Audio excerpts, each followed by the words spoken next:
سورۃ ابراہیم۔ شروع کرتی ہوں اللہ کے نام سے جو رحمان اور رحیم ہے۔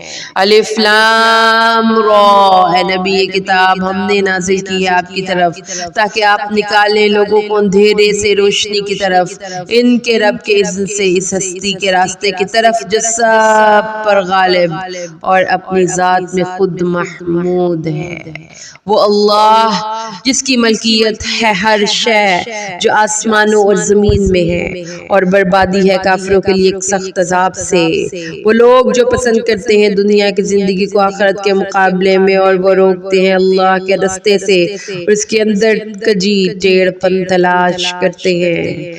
یقیناً یہ لوگ بہت دور کی گمراہی میں مبتلا ہو چکے ہیں، اور ہم نے نہیں بھیجا کسی رسول کو مگر اس کی قوم کی زبان ہی میں تاکہ وہ ان کے لیے اللہ کے احکامات اچھی طرح واضح کر دے۔ پھر اللہ گمراہ کرتا ہے جس کو چاہتا ہے اور ہدایت دیتا ہے جس کو چاہتا ہے، اور وہ زبردست ہے کمال حکمت والا۔ اور اسی طرح ہم نے بھیجا تھا موسیٰ کو اپنی نشانیوں کے ساتھ کہ نکال لو اپنی قوم کو اندھیروں سے اجالے کی طرف اور انہیں خبردار کرو اللہ کے دنوں کے حوالے سے۔ یقیناً اس میں نشانیاں ہیں ہر اس انسان کے لیے جو بہت صبر کرنے والا، بہت شکر کرنے والا ہے۔ اور یاد کرو جب موسیٰ نے اپنی قوم سے کہا کہ اپنے اوپر اللہ کی اس نعمت کو یاد کرو جب اس نے تمہیں نجات دی آل فرعون سے۔ وہ تمہیں مبتلا کیے ہوئے تھے بدترین عذاب میں، اور وہ لوگ تمہارے بیٹوں کو ذبح کر دیتے تھے اور تمہاری بیٹیوں کو زندہ رکھتے تھے، اور اس میں یقیناً تمہارے لیے تمہارے رب کی طرف سے بہت بڑی آزمائش تھی۔ اور یاد کرو جب تمہارے رب نے اعلان کر دیا کہ اگر تم شکر کرو گے تو میں تمہیں اور دوں گا، اور اگر تم کفر کرو گے تو یقیناً میرا عذاب بھی بہت سخت ہے۔ اور موسیٰ نے کہا کہ اگر تم کفر کرو تو جو بھی لوگ زمین میں ہیں وہ سب کے سب کافر بھی ہو جائیں تو یقیناً اللہ غنی ہے اور اپنی ذات میں خود تعریف کیا ہوا ہے۔ کیا تمہارے پاس نہیں آ چکی خبریں ان لوگوں کی جو تم سے پہلے تھے، یعنی قوم نوح اور عاد اور سمود کی، اور جو ان کے بعد ہوئے؟ انہیں اللہ کے علاوہ اور کوئی نہیں جانتا۔ ان کے پاس آئے ان کے رسول واضح نشانیاں لے کر، تو انہوں نے اپنی انگلیاں اپنے منہوں میں ٹھونس لیں اور کہا کہ ہم تو انکار کرتے ہیں اس کا جس کے ساتھ تم بھیجے گئے ہو، اور تم ہمیں جس چیز کی دعوت دے رہے ہو اس کے بارے میں ہم سخت الجھن میں ڈال دینے والے شک میں مبتلا ہیں۔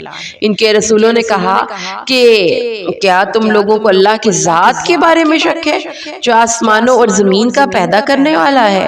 وہ اللہ تمہیں بلا رہا ہے تاکہ تمہارے گناہوں کو بخش دے اور ایک وقت معین تک تمہیں مہلت دے۔ انہوں نے جواب دیا کہ نہیں ہیں آپ لوگ مگر ہماری ہی طرح کے انسان، آپ چاہتے ہیں کہ روک دیں ہمیں ان کی پرستش سے جن کی پوجا ہمارے آباء و اجداد کرتے رہے ہیں، تو لائیے ہمارے سامنے کوئی معجزہ۔ ان کے رسولوں نے ان سے کہا کہ واقعی ہم کچھ نہیں ہیں مگر تمہاری ہی طرح کے انسان، لیکن اللہ احسان فرماتا ہے اپنے بندوں میں سے جس پر چاہتا ہے، اور ہمارے لیے ممکن نہیں ہے کہ ہم لے آئیں تمہارے پاس کوئی معجزہ اللہ کے حکم کے بغیر، اور اللہ ہی پر توکل کرنا چاہیے اہل ایمان کو، اور ہمیں کیا ہے کہ ہم اللہ پر توکل نہ کریں، حالانکہ اس نے ہمیں ہمارے راستوں کی ہدایت بخشی، اور ہم صبر ہی کریں گے اس ایذا پر جو تم ہمیں پہنچا رہے ہو، اور اللہ ہی پر توکل کرنا چاہیے تمام توکل کرنے والوں کو۔ اور کہا ان لوگوں نے جو کافر ہوئے تھے اپنے رسولوں سے، ہم لازماً نکال باہر کریں گے تمہیں اپنی زمین سے، یا تمہیں لوٹنا ہوگا ہمارے دین میں۔ تو وہی کی ان کی طرف ان کے رب نے کہ ہم ان ظالموں کو اب لازماً ہلاک کریں گے، اور ہم آباد کریں گے زمین میں تم لوگوں کو ان کے بعد۔ یہ ان لوگوں کے لیے ہے جو میرے سامنے کھڑے ہونے اور میری وعید سے ڈرتے ہیں۔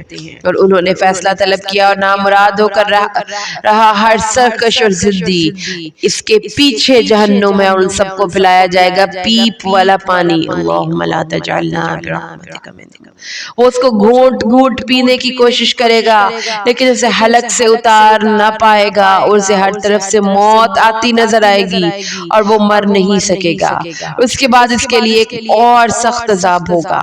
مثال ان لوگوں کی جنہوں نے کفر کیا اپنے رب کے ساتھ ایسی ہے کہ ان کے اعمال ایسے ہوں راکھ کی مانند جس پر زوردار ہوا چلے, آندھی کے دن انہیں کچھ بھی ہاتھ نہ آئے. اس کمائی میں سے جو انہوں نے کی ہوگی یہی تو ہے دور کی گمراہی. کیا تم نے دیکھا نہیں کہ اللہ نے آسمانوں اور زمین کو حق کے ساتھ پیدا فرمایا ہے؟ اگر وہ چاہے تو تم لوگوں کو لے جائے یعنی ہلاک کر دے اور ایک نئی مخلوق کو لے آئے, اور یہ کام اللہ پر کوئی بھاری نہیں ہے. اور وہ اللہ کے سامنے کھڑے ہوں گے سب کے سب, تو کہیں گے کمزور لوگ متکبرین سے کہ ہم آپ لوگوں کے پیروکار تھے, تو کیا آپ اللہ کے عذاب میں سے ہمارے لیے کچھ کمی کر سکتے ہیں؟ وہ کہیں گے کہ اگر اللہ نے ہمیں ہدایت دی ہوتی تو ہم تمہیں بھی ہدایت دے دیتے. اب ہمارے حق میں برابر ہے, خواہ ہم جزا فضا کریں یا صبر کریں, ہمارے لیے خلاصے کی کوئی صورت نہیں. اور شیطان کہے گا اس وقت جب فیصلہ چکا دیا جائے گا, دیکھو لوگو اللہ نے تم سے ایک وعدہ کیا تھا, سچا وعدہ, اور میں نے بھی تم سے وعدے کیے تھے, لیکن میں نے تو تم سے اپنے وعدوں کی خلاف ورزی کی. لیکن میرے پاس تم پر کوئی اختیار نہیں تھا سوائے اس کے کہ میں نے تم لوگوں کو دعوت دی اور تم نے میری دعوت قبول کر لی. تو اب تم لوگ مجھے ملامت نہ کرو بلکہ اپنے نفسوں کو ملامت کرو. اب نہ میں تمہاری فریاد رسی کر سکتا ہوں نہ تم میری فریاد کو پہنچ سکتے ہو. بلا شبہ میں انکار کرتا ہوں اس کا جو اس سے پہلے تم مجھے اللہ کا شریک ٹھہراتے رہے تھے.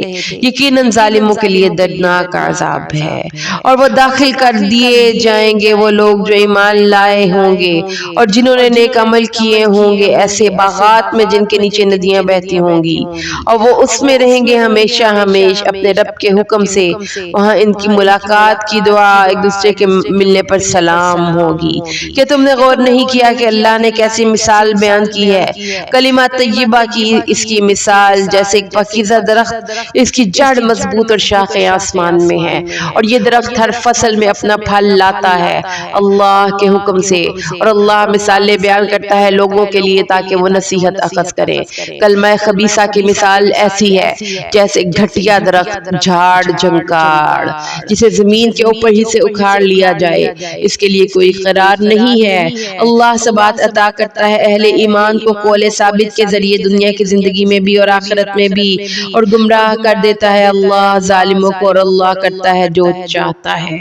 کیا تم نے غور نہیں کیا ان لوگوں کے حال پر جنہوں نے اللہ کی نعمت کو بدل ڈالا کفر سے, اور انہوں نے اپنی قوم کو لا اتارا تباہی کے گھر میں. یہ دار البوار یعنی جہنم ہے, وہ اس میں داخل ہوں گے اور وہ بہت ہی بری جگہ ہے ٹھہرنے کی. انہوں نے اللہ کے مد مقابل شریک ٹھہرا دیے ہیں تاکہ وہ گمراہ کرے لوگوں کو اس کے رستے سے. آپ کہیے کہ دنیا کی زندگی میں تم فائدہ اٹھا لو, پھر یقیناً تمہارا لوٹنا آگ ہی کی طرف ہے. آپ کہیے میرے ان بندوں سے جو ایمان لائے ہیں کہ وہ نماز قائم کریں اور جو کچھ ہم نے انہیں دیا ہے اس میں سے خرچ کرتے رہیں خفیہ طور پر اور علانیہ, اس سے پہلے کہ وہ دن آ جائے جس میں نہ کوئی خرید و فروخت ہوگی نہ کوئی دوستی کام آئے گی. اللہ ہی ہے جس نے پیدا کیا آسمانوں اور زمین کو, پھر اتارا آسمان سے پانی, پھر نکالا اس کے ذریعے سے پھلوں کی شکل میں تمہارے لیے رزق, اور مسخر کر دیا تمہارے لیے کشتی کو کہ چلے سمندر میں اس کے حکم سے, اور اس نے مسخر کر دیے تمہارے لیے دریا, اور مسخر کر دیا تمہارے لیے سورج اور چاند کو کہ مسلسل چل رہے ہیں, اور مسخر کر دیے تمہارے لیے دن اور رات. اس نے تمہیں وہ سب کچھ دیا جو تم نے اس سے مانگا. اگر تم اللہ کی نعمتوں کو گننا چاہو گے تو گن نہ پاؤ گے. یقیناً انسان بڑا ہی ظالم اور بہت ناشکرا ہے. اور یاد کرو جب کہا ابراہیم نے کہ اے میرے رب اس شہر مکہ کو بنا دے امن کی جگہ, اور بچائے رکھ مجھے اور میری اولاد کو اس سے کہ ہم بتوں کی پرستش کریں. اے میرے پروردگار ان بتوں نے پہلے بھی بہت سے لوگوں کو گمراہ کیا ہے, تو جو کوئی میری پیروی کرے تو وہ بلا شبہ مجھ سے ہے, اور جو کوئی میری نافرمانی کرے تو بلا شبہ تو بخشنے والا مہربان ہے. اے ہمارے رب میں نے اپنی اولاد کی ایک شاخ کو آباد کر دیا ہے اس بے آب و گیا وادی میں تیرے محترم گھر کے پاس، اے ہمارے پروردگار تاکہ یہ نماز قائم کریں تو تو لوگوں کے دلوں میں ان کی طرف محبت پیدا کر اور ان کو رزق عطا فرما پھلوں سے تاکہ وہ تیرا شکر ادا کریں۔ اے ہمارے پروردگار تو خوب جانتا ہے جو کچھ ہم چھپاتے ہیں اور جو کچھ ہم ظاہر کرتے ہیں، اور اللہ پر تو کوئی شے بھی مخفی نہیں ہے، نہ زمینوں میں نہ آسمان میں۔ کل شکر کل ثنا اس اللہ کے لیے جس نے مجھے عطا فرمایا باوجود بڑھاپے کے اسماعیل اور اسحاق جیسے بیٹے، یقیناً میرا پروردگار دعاؤں کا سننے والا ہے۔ اے میرے پروردگار مجھے بنا دے نماز قائم کرنے والا اور میری اولاد میں سے بھی، اور میرے پروردگار میری اس دعا کو قبول فرما لے۔ اے ہمارے پروردگار مجھے اور میرے والدین اور تمام مؤمنین کو بخش دے جس دن حساب قائم ہوگا۔ اور آپ ہرگز نہ سمجھیں اللہ غافل ہے، اللہ کو غافل نہ سمجھیں اس سے جو یہ ظالم کر رہے ہیں، یقیناً وہ انہیں مہلت دے رہا ہے اس دن تک جس میں نگاہیں پھٹی کی پھٹی رہ جائیں گی، وہ دوڑتے ہوں گے محشر کی طرف اپنے سروں کو اوپر اٹھائے، نہیں لوٹے گی ان کی طرف ان کی نگاہ اور ان کے دل مارے دہشت کے اڑے اڑے ہوں گے۔ اور اے نبی خبردار کر دیجئے لوگوں کو اس دن جب ان پر عذاب آئے گا تو کہیں گے وہ لوگ جنہوں نے ظلم کی روش اختیار کی تھی، اے ہمارے پروردگار ہمیں مہلت دے دے، بس تھوڑی سی مہلت کہ ہم تیری دعوت قبول کر لیں اور رسولوں کی پیروی کر لیں۔ جواب میں کہا جائے گا کیا تم وہی لوگ نہیں جو پہلے قسمیں کھایا کرتے تھے کہ تمہارے لیے کوئی زوال ہی نہیں ہے اور تم آباد تھے انہی لوگوں کے مسکنوں میں جنہوں نے اپنی جانوں پر ظلم کیا تھا، اور تم پر اچھی طرح واضح ہو گیا تھا کہ ہم نے ان کے ساتھ کیا سلوک کیا تھا، اور ہم نے تمہارے لیے مثالیں بھی بیان کرنی تھی، اور انہوں نے اپنی سی چالیں چلی اور اللہ ہی کی قبضہ قدرت میں ہیں۔ ان کی تمام چالیں اور ان کی چالیں تو ایسی تو نہ تھی کہ ان سے پہاڑ ہل جاتے، تو آپ یہ مت سمجھے کہ اللہ اپنے اس وعدے کے خلاف کرے گا جو اس نے اپنے رسولوں سے کیا۔ یقیناً اللہ زبردست ہے، انتقام لینے والا ہے۔ جس دن زمین بدل دی جائے گی اس زمین کے سوا اور شکل میں، اور آسمانوں کو بھی بدل دیا جائے گا اور یہ حاضر ہو جائیں گے اللہ کے سامنے جو واحد و قہار ہے، اور تم دیکھو گے مجرموں کو اس روز کے وہ جکڑے ہوئے ہوں گے باہم زنجیروں میں، ان کے کرتے ہوں گے گندھک کے اور ڈھانپے ہوئے ہوگی ان کے چہروں کو آگ، تاکہ اللہ بدلہ دے دے ہر جان کو جو کچھ بھی اس نے کمائی کی، یقیناً اللہ بہت جلد حساب لینے والا ہے۔ جو یہ پہنچا دینا ان لوگوں کے لیے یہ ایک خبر ہے، یہ ایک پیغام ہے ان لوگوں کے لیے تاکہ وہ اس کے ذریعے خبردار کر دیے جائیں اور تاکہ وہ جان لیں کہ صرف وہی معبود ہے یکتا، اور اس کے لیے نصیحت اخذ کریں اور عقل والے لوگ، اس لیے کہ عقل والے لوگ نصیحت اخذ کریں۔